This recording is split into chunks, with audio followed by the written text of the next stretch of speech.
Hi, everybody. It's Larry Kotlikoff with Economics Matters. I'm delighted to have Harry Margolis with me today to talk about uh, elder law and all things involving dealing with elderly parents or with yourself as you become an older person and you want to make sure that your children are in a situation where they're not going to go to war over your estate or be financially strapped taking care of you if you need more care than you'd like. Harry Margolis founded Margolis Bloom and D'Agostino, a 10 lawyer law firm in that's located in Wellesley, Mass. He did this in 1987. He graduated Swarthmore and NYU School of Law.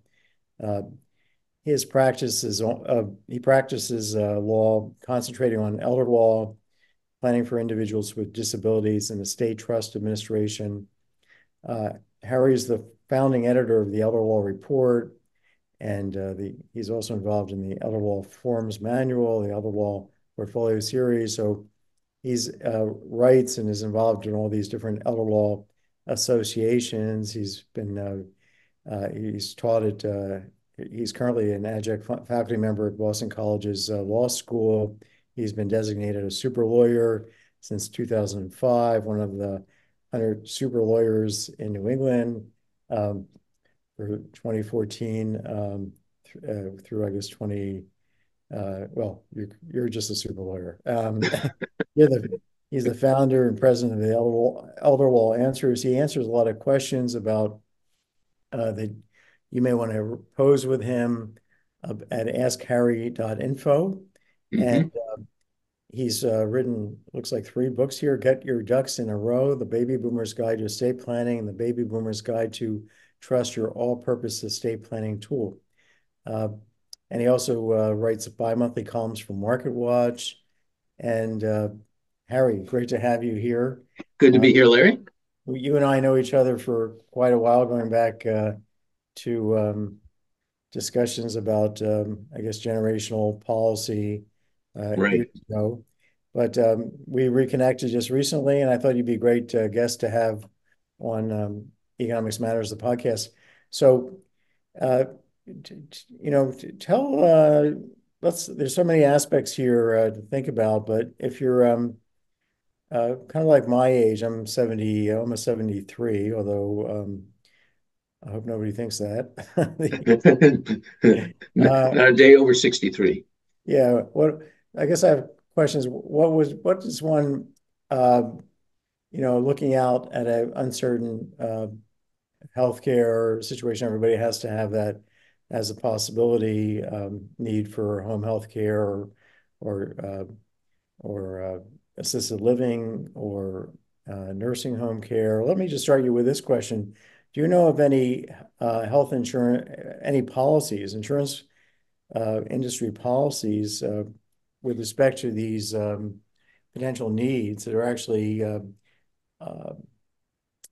credible in the sense that you can understand them, they're simple enough to understand, and that they're actually inflation indexed that you don't buy something today that, okay, they promise to pay you X dollars under these circumstances.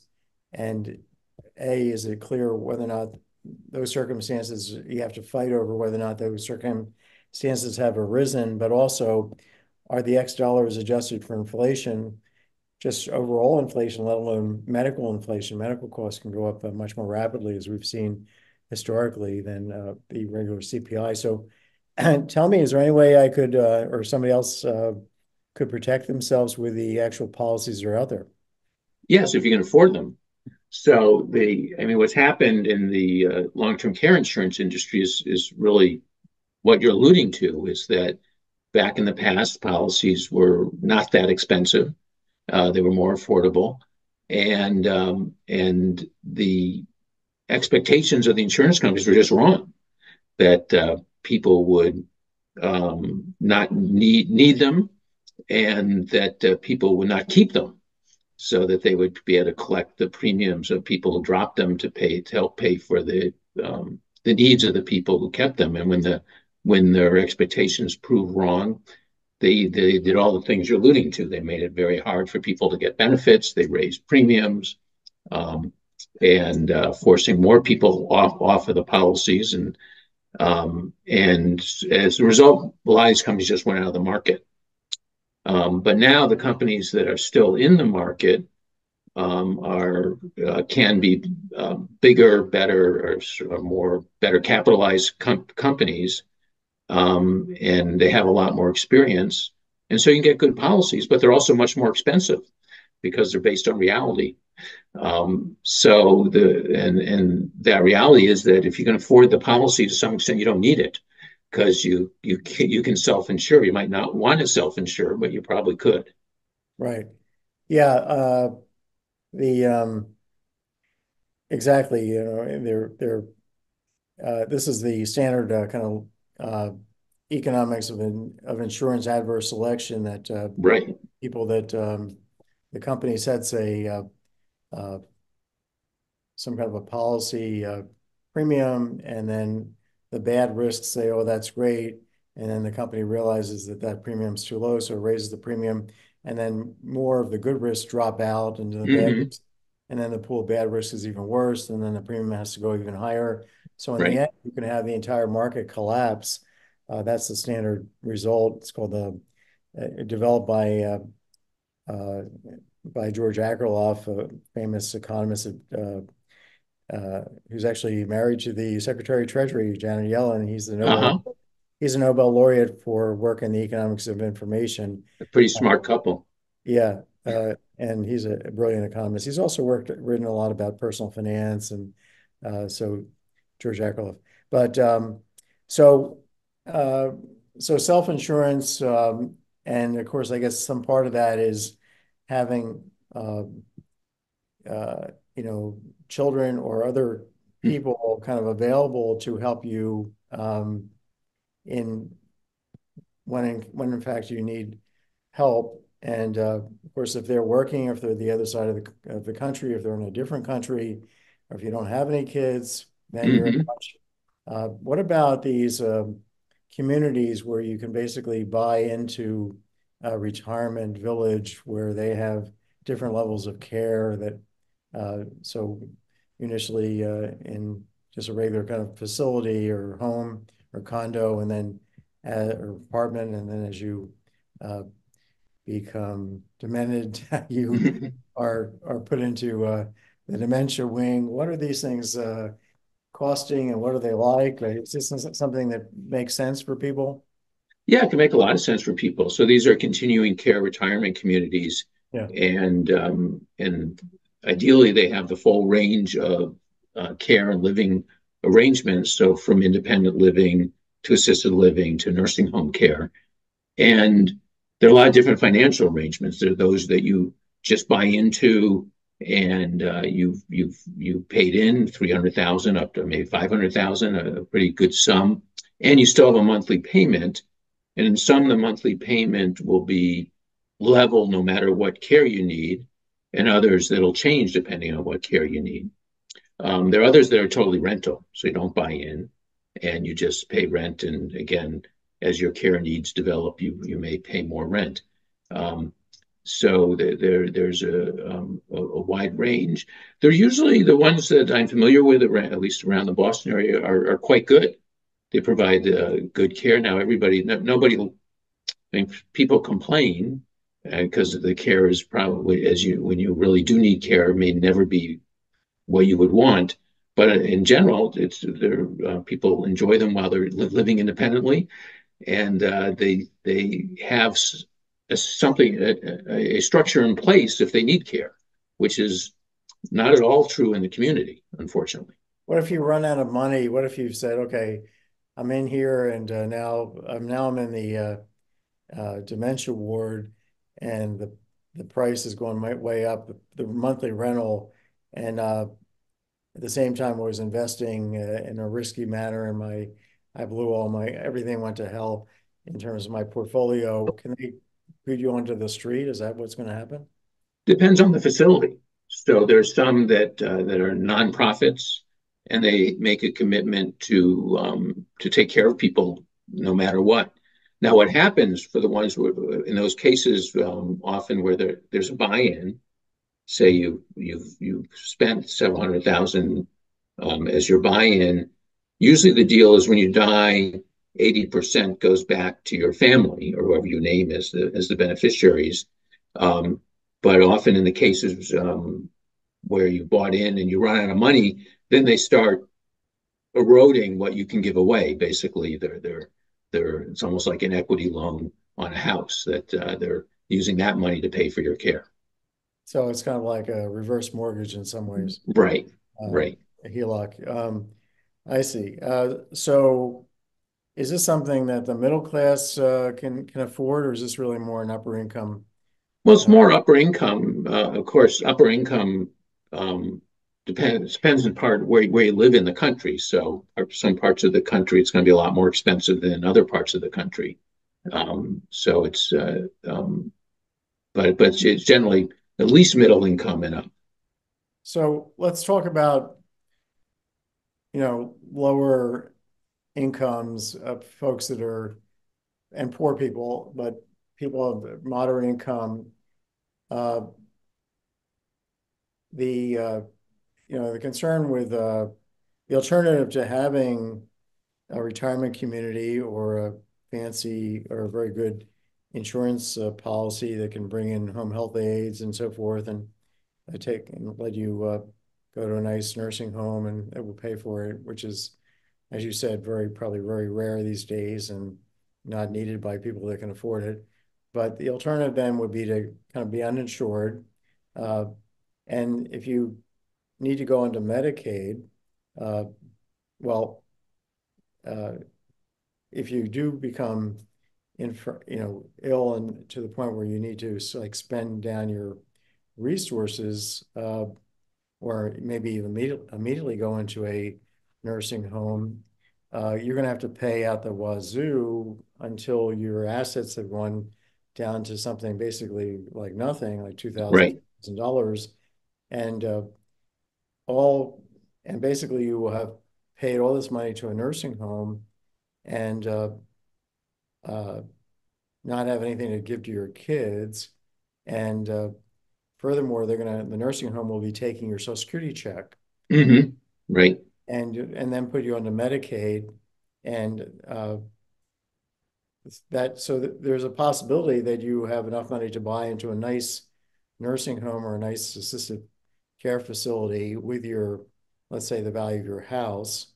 So this Medicaid tax that's looming out there, um, uh, is leading, as I understand it, a lot of people to use their assets to basically pay privately for a while to get into a nice place, and then to uh, transit over to Medicaid.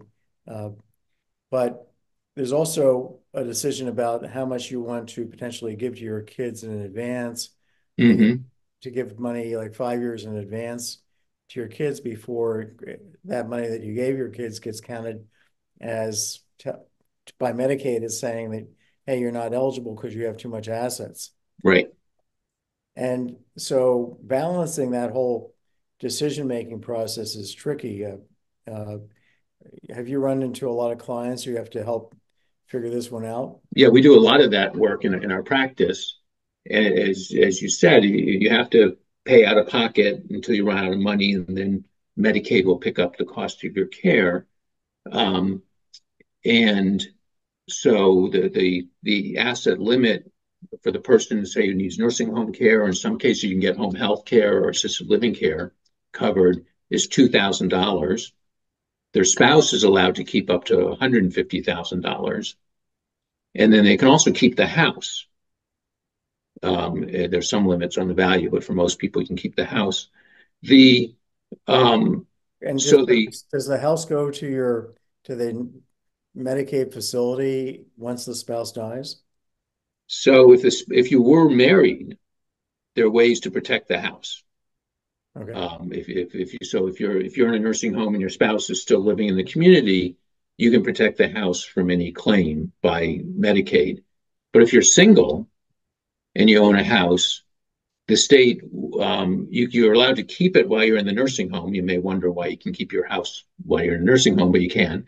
But the state has a claim against your estate to recover what it's paid for your care.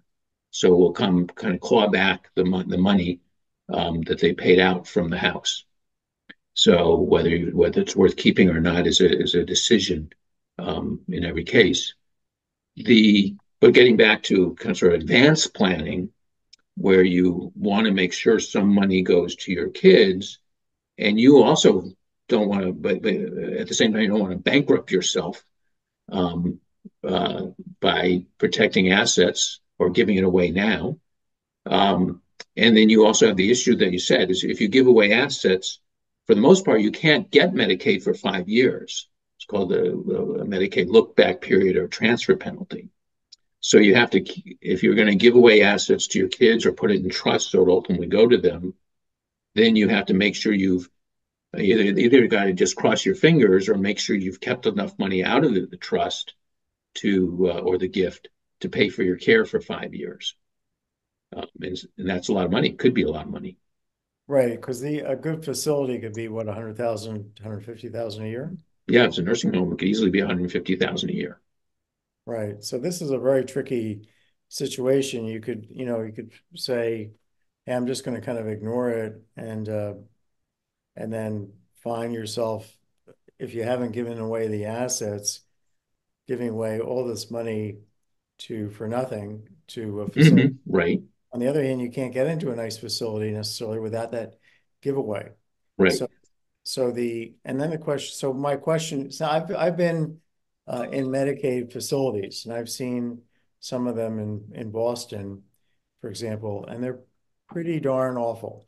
I've seen people in Medicaid uh, rooms where there's like four people to a room and not too many amenities, let's put it that way. Right. Uh, Pretty horrible.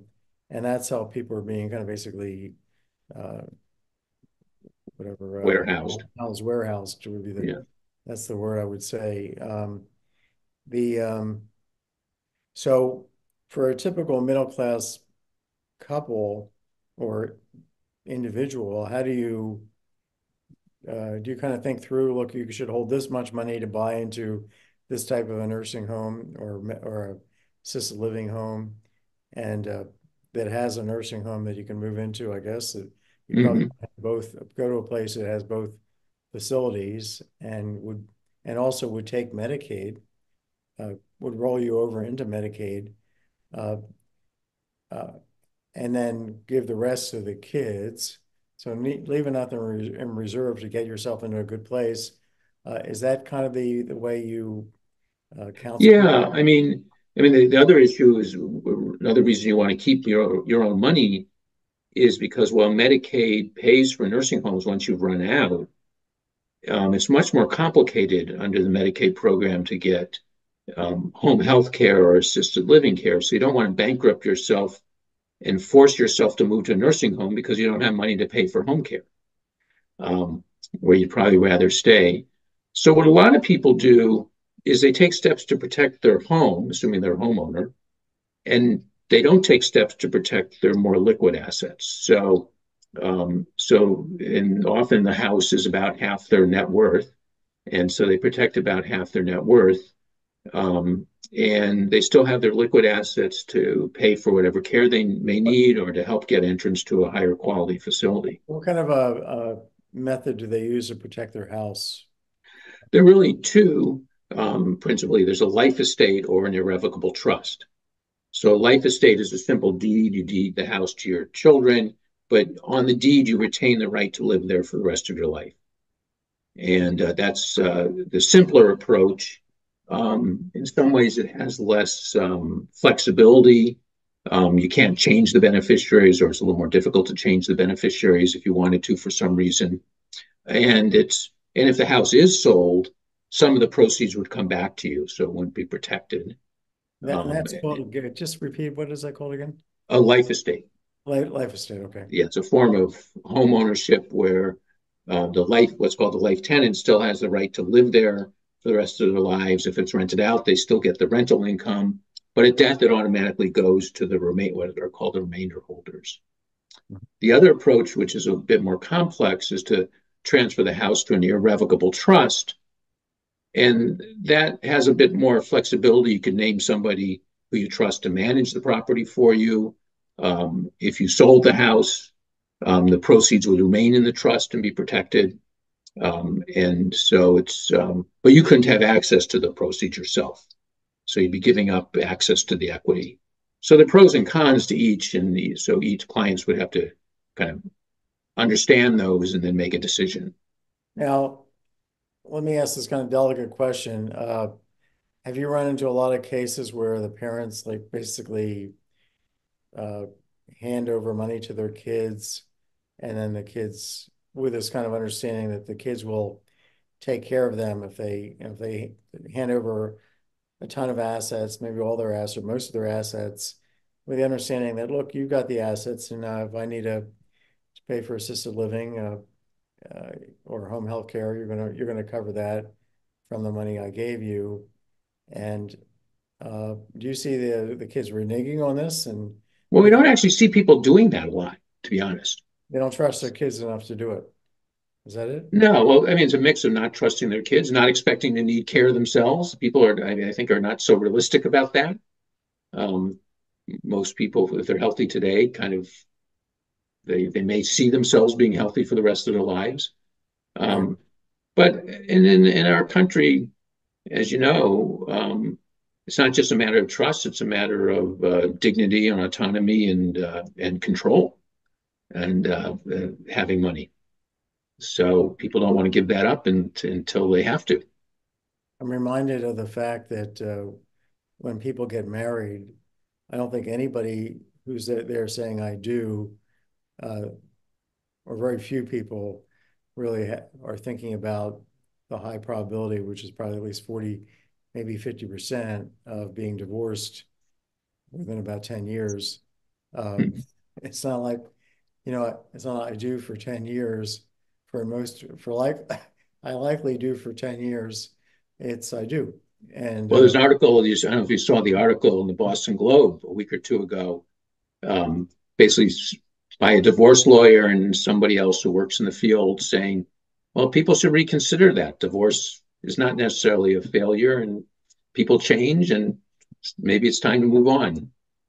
yeah, I think the amount of of anger associated with divorce, at least on the part of one party, and the trauma and the division of families, it's all connected to something that's quite regular.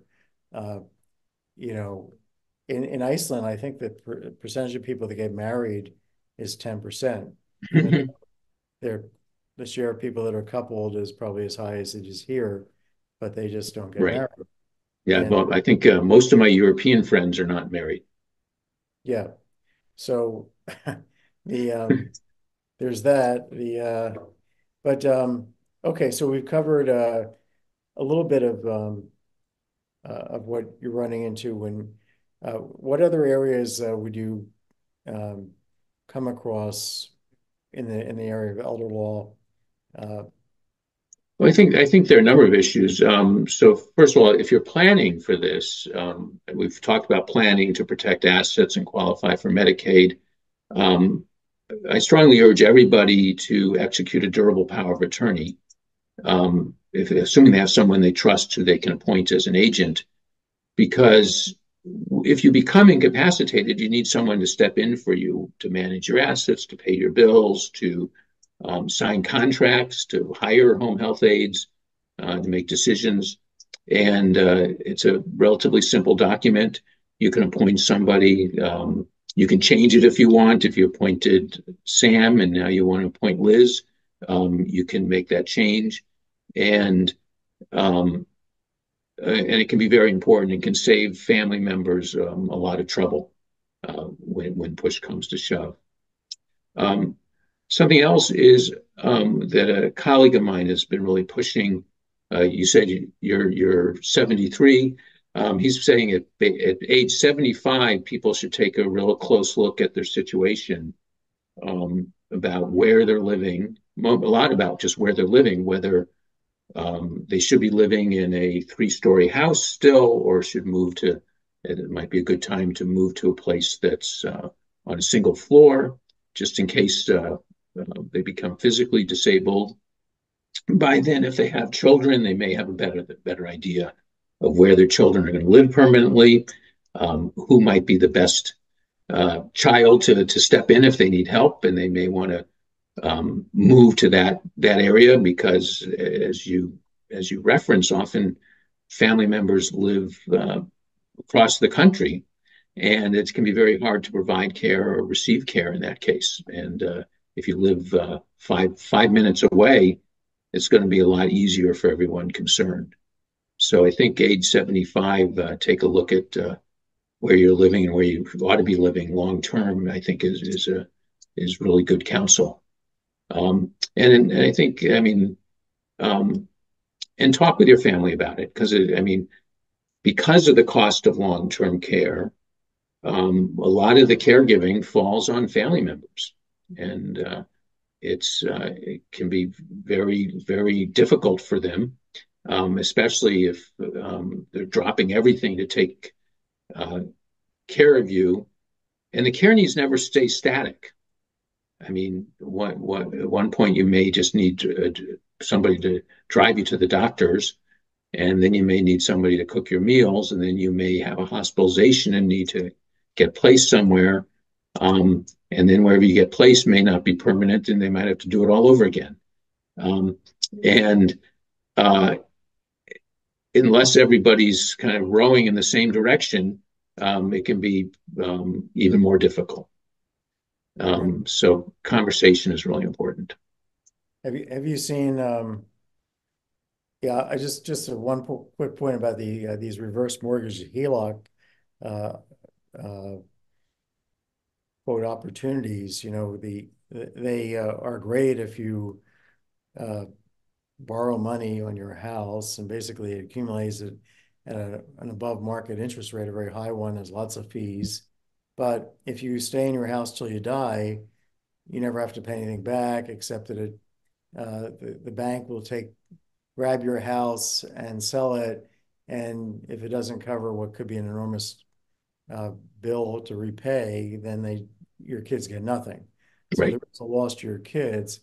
But then the other thing about uh, these arrangements, which the government has fully endorsed, because the government has these stipulations about how the company should be offering HELOCs, has these regulations. But when you look at what is actually being permitted under those regulations, it's I view it as just another scam of the financial industry in concert with the government, because I'm now viewing the government as involved in financial scams itself. Uh, I just wrote a book called Social Security Horror Stories with Terry Savage, a financial journalist, and it's half the book is about clawbacks from Social Security and half is about scams. And this is the cover of the book. I'll do a little plug here. Yep, I've got it right here. You see the claw, yeah. The anyway um, but the issue of having to move uh, can make a HELOC really dangerous, more Oh dangerous yeah, than you think, because if you have to move, then you have to pay back all the 15 different fees that they charge they don't tell you about, with interest, maybe compounded. Maybe it's 15 years into the future, and uh, your house may have dropped in value, and you have to pay this very large right, sum, and then you have right, very little to go buy a house out in California, wherever in Nebraska, next to your child, uh, because it's all going down the tubes to the bank. This is and with very little warning, because I've been on podcasts or webinars where people have talked about HELOCs in glowing terms, and I never hear them talking about the requirement of having to move hmm, your house because you become sick, you need to go to a nursing home, or you need right, to go move where your kids are, or you just want to move. You've had it, your neighbors have become nasty all of a sudden, or they changed, uh, or it's gotten too cold for you, uh, all that stuff.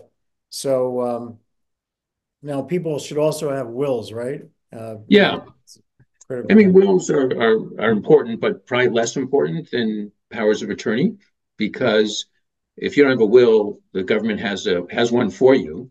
They say who will get your assets, and basically says they'll be divided equally among your children, assuming you're not married and you have children. And they most some states have preferences on who will be your executor or personal representative, or without a will, the administrator. And it's better to have a will. You pick who gets your stuff. You pick who's going to administer the process. Um, but you're going to be gone at that point. The power of attorney is going to make sure things work for you while you're alive. Um, I also like trusts because trusts don't involve the probate courts, and they're much more flexible than wills. And there isn't the same delay, because often if you don't have a trust or joint ownership, say on an account, it can take several months for someone just to get control of your bank account to pay your bills that are coming due, or to support at your house or your condominium to pay the whatever the costs are. So um, everybody should have a will, but do the power of attorney first. Okay, and then have you seen a lot of households or families in your day where uh, the the kids go to war with each other because once you die? Is this That happens, unfortunately, too much. yeah? And the only one who benefits from that is the lawyers if it gets to that. Um, and um, and I mean, we've seen the whole range. So families who might have something to fight about who don't, and those who don't have anything to fight about who do. Um, and a lot of stuff gets played out, and some ways it's hard to avoid if it's going to happen. Does this happen more often when you have a divorced couple that that or children from two different marriages? Let's put it that way. Well, where we see that is in the elder care side. So this is not after they're gone, but Right. if there's a second marriage, it can be real problematic if one of those spouses needs care, because basically who's going to pay for it and whose money is going to pay for it. And then what happens the um, when the first spouse dies? To the kind of the assets are coming from two sources, and there can be if it's not planned for well, it could be that everything ends up going to the family of the surviving spouse, and that's not fair, and that can and fear of that happening can create conflict. So how do you resolve that particular? I mean, this is really Well, about, this is, let me just kind of set the stage here. You got, let's say, we have half the people or so are divorcing probably by age, after 20 years of marriage or so, you can expect with probably 50% probability to have been divorced. And then you likely will try and remarry and do remarry. And now you've got, let's say, a husband and a wife who, both of whom um, uh, are are going to have assets and different amounts of assets, and then uh, they may not have enough assets. I mean, one way to handle if they're rich enough is they could just give a bunch of assets to each kid right away, or to all their kids, right, and then just start with fewer assets, and then there's less to argue over. But if they're exactly. not that rich, so that survivors would need the assets potentially to take care of, it could be that the couple would need assets to deal with one of them becoming ill, uh, Mm-hmm. or needing additional assistance while the other is alive. They're the main caregiver now. Uh, and the kids don't necessarily see that this is actually a really good thing because the remarriage, because now you have somebody to relieve your burden yourself, Right. your financial burden. But then you have uh, the issue of there's this contingency where they have to spend all their assets on themselves Hmm. away. And then there's a contingency where one dies early, the other has all the assets left in their control. Uh, but then the kids from, you know, the person who died would worry about whether they would be compensated. How do you arrange um, in that kind of a situation to have these people get married without World War II breaking out right before they do the nuptials? Well, I think I mean, first of all, talking about it helps, and being clear about what you intend helps. Um, and putting that in writing helps because everybody's memory is going to be different. Um, the Trust can often help, so you can put assets in trust for the surviving spouse as needed, but make sure that they're going to pass on to the your your side of the family after the surviving spouse dies. If you can, I mean, you created a scenario where there isn't extra money, but if you can give your family something when you die, so that they're not waiting for your widow or widower to pass away before they get anything. I think that's also a good thing. Um, and it's the biggest problem I think is when the surviving spouse is much younger than the deceased spouse, because then it could be. I mean, they may be about the same age as the deceased spouse's kids, and so that they may never see anything, and that can be, I think, more problematic. I see. So have you had to deal with these kinds of families? Have you come up with any kind of uh, methodology that I mean, one way that I think about it, it's really a good economics question for for modeling, but then there's the non-economic aspects of people's emotions and how they're going to react and so forth. But it seems like one way to deal with this would be to say, okay, let's look at the ratio of the resources that the two new spouses bring into the marriage, and then say that, okay, whoever's the last to die, what's left is going to be divided between the two sets of kids in that ratio. Hmm. Is that something that you've Yeah, used? usually if they do it that way, they divide it equally among the two sets of kids, because it's um, yeah, it's just sort of a little hard to figure out the ratio down the road. But I was just thinking yeah, about the issue at the point of time where you enter into the marriage because the uncertainty about the future is there. So this yeah, is a set point in time where things are known. So that seems to me to be a good kind of yeah. Yeah, I met. think there's a time you could do that. That I mean, I'm thinking of one case we had where they did a second marriage for both. They said that when first spouse dies, we'll basically collect the assets, and when the second spouse dies, it'll get divvied up 50-50. The problem was that for some reason, so the husband died at a relatively young age. It was a big surprise, and his children, for some reason, thought that I think the trust we drew up had the wife, they had a right to accounting so they could know what could happen to the trust money. And they thought, for some reason, they thought their father was much richer than he was.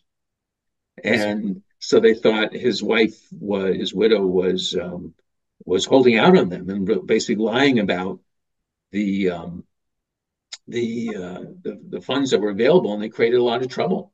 And, um, and it was just because of this misconception they had.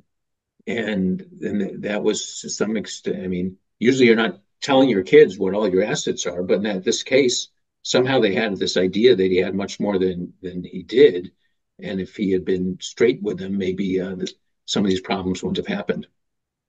I see. So the bottom line is talking and Yes, I think so. making, talking ahead of time explicitly about what would happen under what circumstances. Contingent planning is the lingo that economics uses.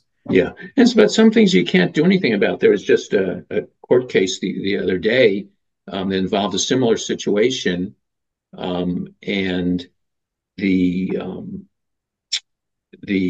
one of the sons challenged his father's will.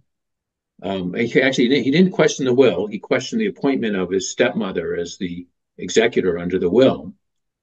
And the question that ultimately for the court was, did he actually have the right to do that? But the underlying facts of the case are interesting. The stepson, who was bringing all this litigation, had won a $100 million whistleblower case. And so he had a lot of money to litigate whatever issues he had with his stepmother. So he was, I don't know what they could have done to prevent him from creating all this trouble because the money involved was nothing to him.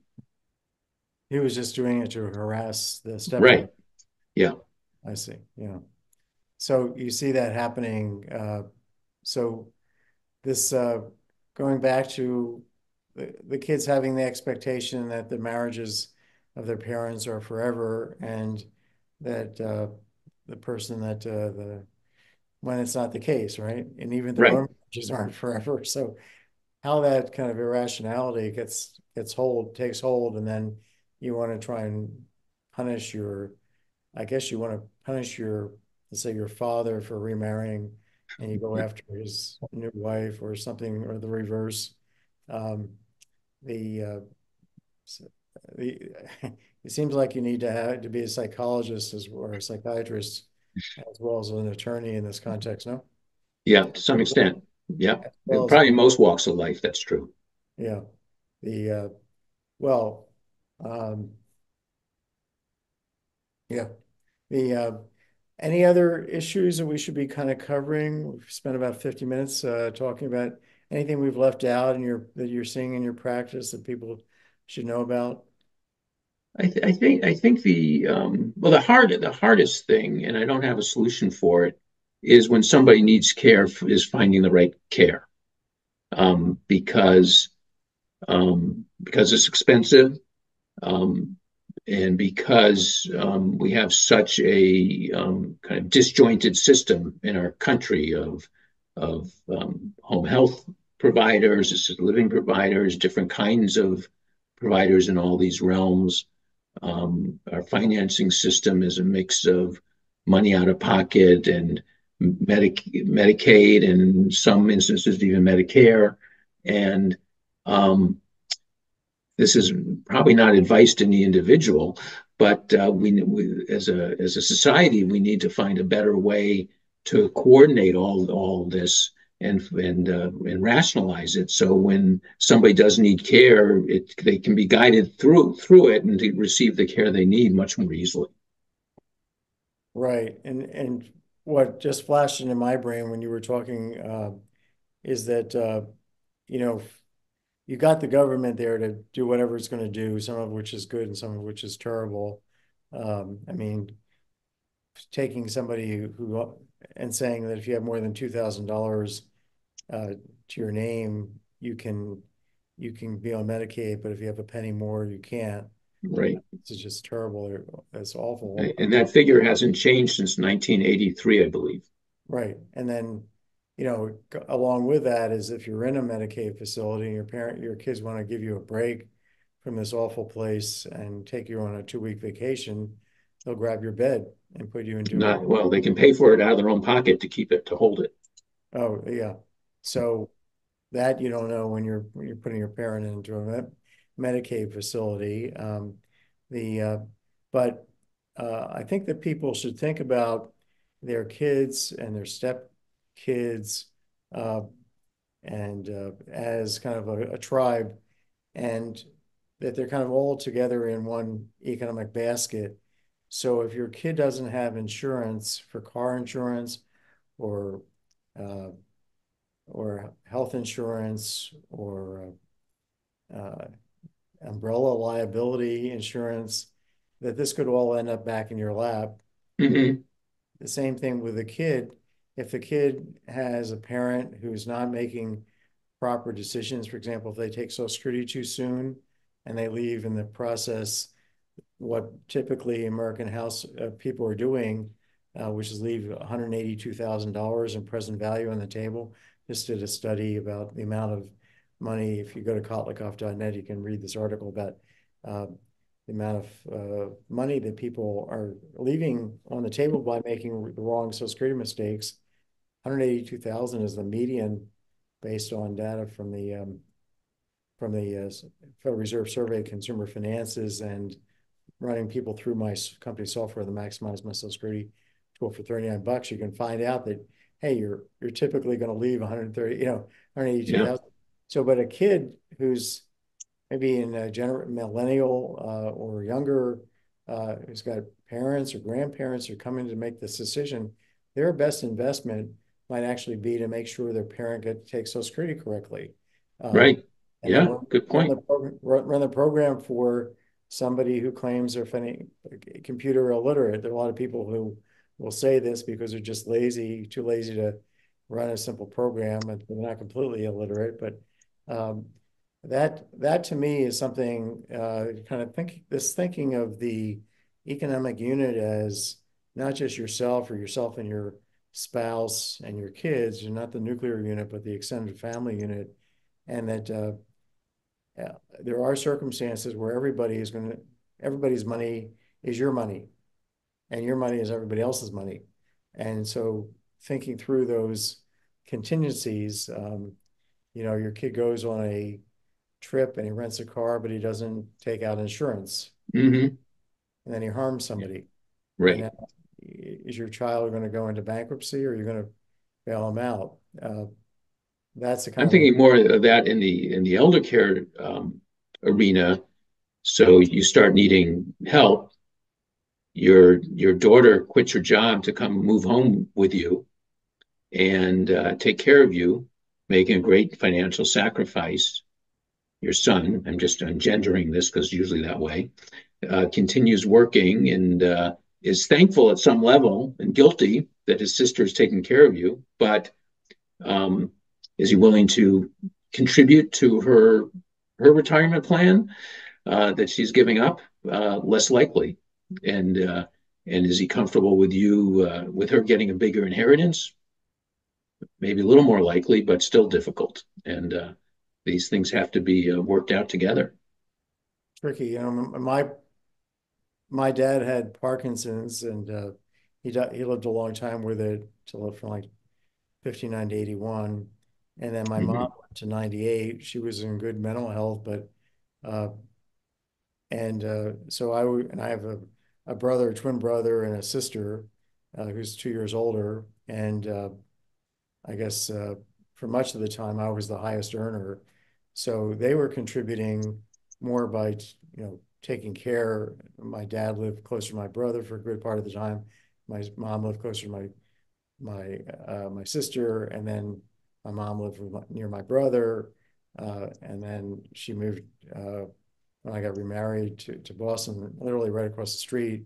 So we had, uh, and at some point, uh, they started kicking in financially, but but we just kind of implicitly, without ever discussing it, just yeah, everybody's doing their part. Mm-hmm. Um, the one interesting thing I'll relate is that I think the only real just conversation and slight argument we got into over dealing with my mother was when she was 89, and I said we should be buying an inflation indexed annuity for her. Mm-hmm. From the At that point, the principal insurance company was selling those. It's a very reputable company. They no longer do sell inflation indexed protected annuities. And my brother and sister both thought I was crazy.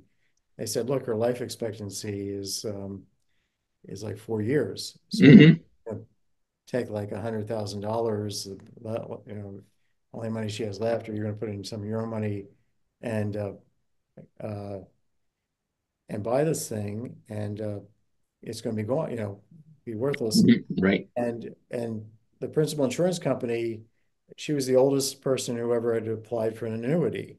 They were very hesitant to sell her to her. Uh-huh. they don't want to be, uh, accused of fraud. Right.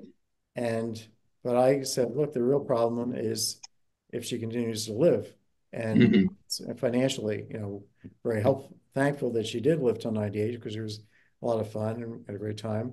Uh, but uh, I went ahead and over their objections and just bought the thing because I was kind of in charge of her finances, and everybody was very happy that we had this. Worked out. But that's the other thing. I mean, the risks of your parents living a long time. Um, Hmm.